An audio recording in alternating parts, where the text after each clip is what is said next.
अस्सलाम वालेकुम। बिस्मिल्लाहिर्रहमानिर्रहीम। तमाम पाकिस्तानियों से यही कहेंगे कि अफ़सोस की बात है हम कहाँ पर जा रहे हैं और क्या बनता जा रहा है हमारे साथ। अब देखिए, इन्होंने कुछ अरसा हुकूमत की और उसके बाद ये तमाम के तमाम मुल्क से भाग गए। जो दिन था इनकी हुकूमत का आखिरी, उसके अगले दिन ही बल्कि रातों रात ही ये रफू चक्कर हुए। चाहे वो नालायक आज़म शहबाज शरीफ है, चाहे वो लानती इसहाक डार, भाग गया लूट कर, मुल्क को तबाह कर कर भाग गया और हम पर टैक्स लगा कर मुल्क से भाग गया, आसानी से भाग गया, कोई पूछने वाला नहीं। और ये तमाशा लगा रहेगा हमारे साथ। हम वाकई भेड़ बकरियां हैं कि जिधर मर्ज़ी हमको कर दिया जाए हम हो जाएंगे। लेकिन अब आवाम के सब्र का पैमाना लबरेज़ हो चुका है और आवाम की आंखों में खून उतर चुका है।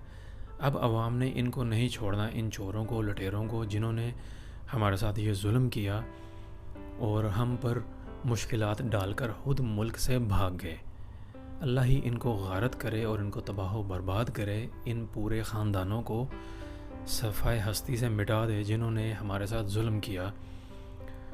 हमारी ये बदुआ है इन लानतियों के लिए, इन चोरों के लिए जिन्होंने हम पर यह मुश्किलात डाली और आज आम पाकिस्तानी गुर्बत की लकीर से भी नीचे है। बच्चों की रोटी पूरी नहीं हो रही, छोटे बच्चों का दूध, एक जो है दूध बच्चों का पूरा नहीं हो रहा। इतनी कीमतें आसमान पर पहुंच चुकी हैं। बिजली के बिलों को देखें आप, इन्होंने 10 से 12 बल्कि 13 से ज़्यादा टैक्स लगाए हैं हम पर और लूटने के नए तरीके ढूंढे हैं इन्होंने। अवाम ने बिल्कुल इनको मुस्तरद किया है और अवाम ने कहा है कि किसी सूरत भी ये टैक्स हम पर जो लागू किए हैं हम इनको बिल्कुल नहीं कबूल करेंगे। और शिद्दत बढ़ चुकी है अवाम के गुस्से की। अब जो है ये टोला अपनी खैर मनाए, क्योंकि अब अवाम की आंखों में खून है और तमाम पाकिस्तानियों के हाथों में डंडा आ चुका है।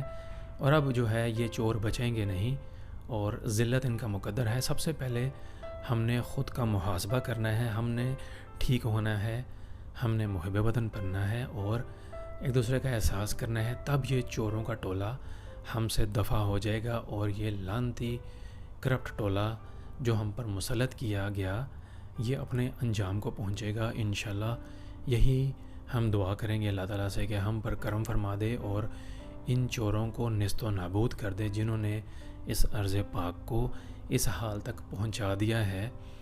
और अफसोस है, नहायत अफसोस है, यही कहेंगे बस गिड़गिड़ा कर अल्लाह के हुजूर दुआ करें कि हम गुनहगारों को माफ़ फरमा दे।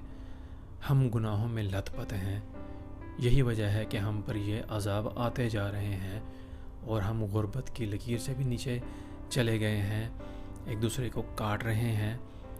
जिस दिन हम ठीक हो जाएंगे सब कुछ ठीक हो जाएगा। हमें सबसे पहले ख़ुद को ठीक करना है और इंशाल्लाह अल्लाह ताला हमारे गुनाहों को माफ़ फरमाएंगे।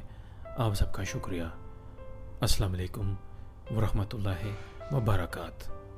उर्दू TV 22 को लाइक और सब्सक्राइब कीजिएगा और सबको बताइएगा। शुक्रिया।